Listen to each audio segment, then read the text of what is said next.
একটি অসাধারণ মজার গল্প নিয়ে নির্মল আলোয় এবারের নিবেদন শিবরাম চক্রবর্তীর লেখা হর্ষবর্ধনের টোটকা। কেমন লাগলো তা অবশ্যই কমেন্ট বক্সে জানাবেন।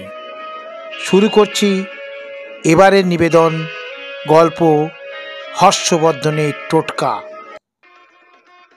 সেই সাত সকালে তখনও আমি ধরাশায়ী ঠিক না হলেও ধরণীর সঙ্গে সমান্তরালে বালিশের ধরা বাঁধার ভেতরে বিছানার ওপরই শায়িত শ্রীমান গোবর্ধনচন্দ্র এসে হাজির। এই যে গোবর ভায়া, কি মনে করে এই সাত সকালে হঠাৎ? সাত সকাল নয়, এখন 8:30 সকাল। হাত ঘড়ি দেখে সে বাতলায়, ভারী জরুরি দরকার, চলুন। কি দরকার? হাত ব্যথা করছে দাদার। তাই নাকি? তা পাও ব্যথা করছে নাকি তার? না, পায়ের কিছু হয়নি এখনো পর্যন্ত। পা যখন ভালো আছে তখন তার নিজের আসতে বাধাটা কি হলো? দেখো ভাই, আমি তো এখনো ঘুম থেকে উঠিনি, হাফ ঘুমোচ্ছি। সারা রাত এপাশ ওপাশ করে এমন ক্লান্ত যে হাঁপ ছাড়বার ফুরসত পাইনি এখনো। এ মতো অবস্থায় এই 8:30 সকালে কি করে চেতলায় যাই, আর কি করেই বা আমার উচ্চ রক্তচাপ নিয়ে তোমাদের তেতলায় উঠি গিয়ে? এই বয়সে অমন চাপল্য কি শোভা পায় আর আমার? বলো। আমি কি বলবো? দাদার হাত ব্যথা করছে যে। শুনে শুনে আজ স্থির থাকতে পারি না বিছানায়, তিরবিড়িয়ে লাফিয়ে উঠি। এক কথা 7 বার শুনতে ভালো লাগে না আমার। হাত ব্যথা, তা আমি কি করব? চার দিয়ে উঠি, উঠে গায়ে শার্ট চড়াই আর বলি, দেখাতে হবে ডাক্তার কি। দাদা বললেন যে আপনি লেখক মানুষ, কলম চালিয়ে খান আপনি, তাই আর কি। কলম তো হাতের কি? আমি বাধা দিয়ে কই, আহা, ওই হাতেরই ব্যাপার তো, হাত নড়লে তবে তো কলম নড়ে। তাই দাদা বললেন যে উনি হাতের বিষয়ে হয়তো বিশেষজ্ঞ হবেন, কোনো টোটকা দাবাই টাবাই জানা থাকতে পারে আপনার, সেই কারণে। চলো যাই। আমি আর কথা বাড়াই না, ওদের মোটরে উঠে গিয়ে শটান গিয়ে দাঁড়াই সেই চেতলায়। কি ব্যাপার? কি যে হলো আমার এই হাতটার মশাই? হর্ষবর্ধন কন বিমর্ষভাবে। রাম ডাক্তারের কাছে যান না, দেখান না তাকে। ও বাবা! শুনেই তিনি দুবার চমকান। ওই হাতুড়ে ডাক্তারের কাছে? তাহলে তো আর আস্ত থাকবে না এই হাত, প্লাস্টার বেঁধে ছেড়ে দেবেন নিঘাত। তাহলে চলুন কোনো পলিক্লিনিকে যাই। আমি শুধাই, পলিক্লিনিক জানেন তো?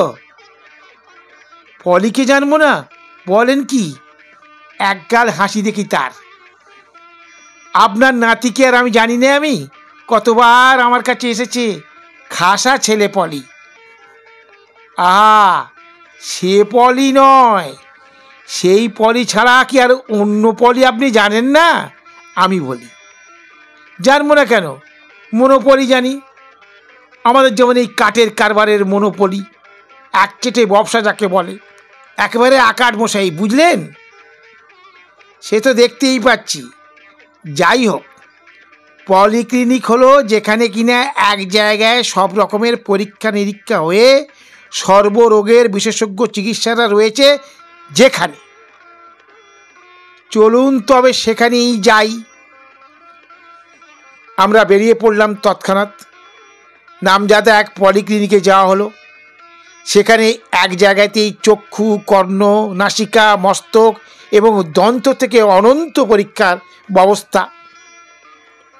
যে কামরাটায় আমাদের নিয়ে যাওয়া হলো সেখানে গুরুগম্ভীর এক ডাক্তার ব্যক্তি বসে। গোড়াতেই তিনি কড়কড়ে 32 টাকা ফি বাজিয়ে নিলেন। তারপর হর্ষবর্ধনকে বাজাতে বসলেন। হাতের টাকার মতো হাতের টোকায় বাজাতে লাগলেন তার বুক পেট। টেম্পারেচার নেওয়া হলো তার। থার্মোমিটারের পর টেথিস্কোপ দিয়ে দেখা হলো। তার কথায় চোখ উল্টে জিভ পাল্টে দেখাতে হলো। এমনকি আলজিভটাও না দেখে তিনি ছাড়লেন না। আপাদমস্তক সমস্ত দেখে শুনে রিপোর্টের খাতায় টুকে নিয়ে তিনি বললেন, ট্রাবলটা কি আপনার? ট্রাবল এই হাতে। হর্ষবর্ধন হাতটা দেখালেন। ডাক্তার নাড়ি দেখার চেষ্টা করতেই তিনি বাধা দিয়ে বললেন, নাড়ির ভেতর কিছু হয়নি, নাড়ি ভুঁড়িতে কোনো গলদ নেই আমার। ভুঁড়িটা আমার একটু মোটা এমনিতেই, শুধু এই হাতটা কেমন যেন ব্যথাচ্ছে আমার সকাল থেকে। হাত ব্যথা করছে? দেখি আপনার দাঁত দেখি। দাঁতের উপর চোখ কেন আমি ঠিক বুঝতে পারি না। জিজ্ঞেস করি, হাতের সঙ্গে দাঁতের কি সম্পর্ক? দাঁত খারাপ থাকলে পরিপাক্রিয়ায় ব্যাঘাত ঘটে, সেই এক দোষ থেকেই হরেক উপসর্গ দেখা দেয়। চোখও পরীক্ষা করতে হবে নাকি আবার? আমি শুধাই। হতেও পারে। আগে রক্তটা দিন আপনার, বলে রক্ত নেবার সিরিঞ্জটা বের করেন ডাক্তার। হ্যাঁ, রক্তও দিতে হবে? আটকে ওঠেন হর্ষবর্ধন। রক্তপাতও করতে হবে আবার? কোনো ভয় নেই, একটুও লাগবে না আপনার। টুক করে তুলে নেবক্ষণ, দেখবেন টেরও পাবেন না আপনি। ভরসা দেন ডাক্তারবাবু। আপাতমস্তক সর্বাঙ্গের সব রকম পরীক্ষা করালেন হর্ষবর্ধন। বুক, পেট, পিঠ, হাত, পা, দাঁত কোনোটার বাদ গেল না তার। এমনকি তার ব্লাড প্রেশারও টের পাওয়া হলো। তারপর তার ওজন এবং বিশেষ বিবরণও নিলেন ডাক্তাররা। দেখে শুনে সপাচকের মতো খসিয়ে হর্ষবর্ধন নিজের হাত ধরে বাড়ি ফিরলেন। যেমন গেছিলেন ঠিক তেমনি কাতরাতে কাতরাতে। কোনো চিকিৎসার ব্যবস্থাই হলো না সেদিন। বড় ডাক্তারের সঙ্গে, যিনি সবার ওপরওয়ালা, সব সেরা অলরাউন্ড ফিজিশিয়ান, সঙ্গে মুলাকাতও হলো না। এমনকি রাস্তায় দুই বন্ধুর সঙ্গে দেখা। আমাদের কথা শুনে একজন বললে আর্নিকা খেতে, 30 থেকে 300 শক্তি অবধি যা খুশি। আর একজন বললে চুন হলুদ গরম করে লাগাতে। তৃতীয় এক ব্যক্তি পাশ দিয়ে যাচ্ছিলেন। পথের মধ্যে উপচে পড়া আমাদের কথা শুনে উপর চড়াও হয়ে বললেন, আর কিছু নয়, আশ্চর্য মলম, আশ্চর্য জিনিস মশাই, লাগাবার সঙ্গেই সঙ্গেই আরাম। এই মতদ্বৈত নাকি মতদ্বৈধের মধ্যে কোন ব্যবস্থাটা যে বৈধ, কি করে তা আঁচ পাবো না আঁচানো থাকলে?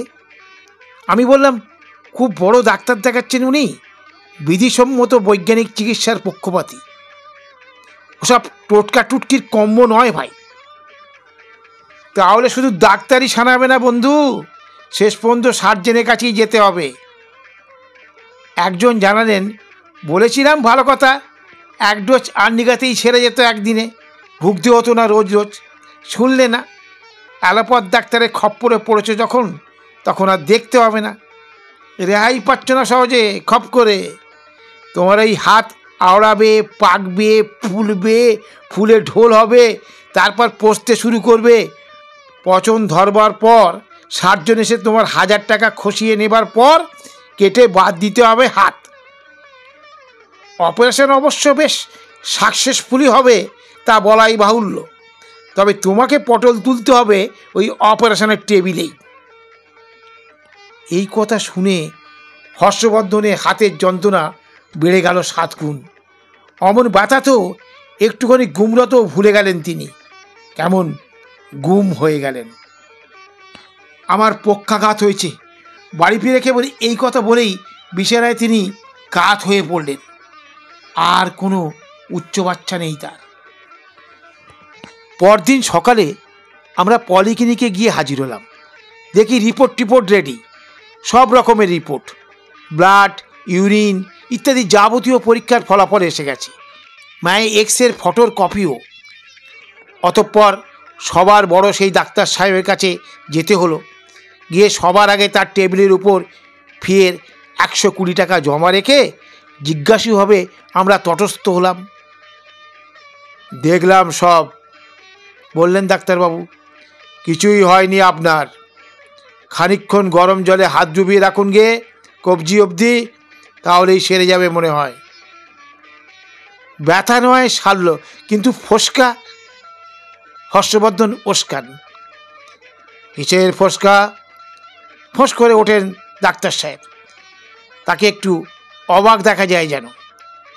গরম জলে হাত জোবালে পুড়ে যাবে না? ফাঁস করেন হর্ষবর্ধন হাঁসফাঁস করতে করতে। আহা, অসহনীয় গরম, অসহনীয় বলেছে কি? বাসায় ফিরে এসে এক বালতি সহনীয় গরম জলে হাত ডোবাতেই সারা হাত ঝনঝন করে উঠল তার। ব্যথা বেড়ে গেল 20 গুণ। আর্তনাদ ছাড়তে লাগলেন তিনি। বাসার ঝি এসে বলল, ঠান্ডার জল ঢালুন বাবু, এক্ষুনি আপনার বেদনা ছেড়ে যাবে চট করে। ঠান্ডা জল ঢালতেই কি আশ্চর্য, সঙ্গে সঙ্গে ছেড়ে গেল ব্যথাটা। কোথায় যে পালালো তার কোনো পাত্তাই রইল না। সেই হাতেই টেলিফোন তুলে জানালেন তিনি ডাক্তারকে, মশাই, আপনি যে বললেন গরম জলে হাত ডুবুতে, তাই না করে আমার ব্যথা আরও ঢের বেড়ে গেল তক্ষুনি। তারপর আমাদের বাসার ঝিয়ের কথায় ঠান্ডা জল ঢালতেই সেটা কমে গেছে। যাক, ঠান্ডা হয়েছে তো, তাহলেই হলো। কিন্তু মশাই, সহজে ছাড়েন না হর্ষবর্ধন, আমি যে আপনাকে অতগুলো টাকা গুনে দিলাম, সে কি এই জন্যে যদি আমার ঝিয়ের টোটকাতেই আরাম হবে তাহলে? সেই কথা আমিও ভাবছি। ভাবিত কণ্ঠে জবাব শোনা গেল ডাক্তারের। আমার চাকরটা কিন্তু বলেছিল গরম জলের কথাই।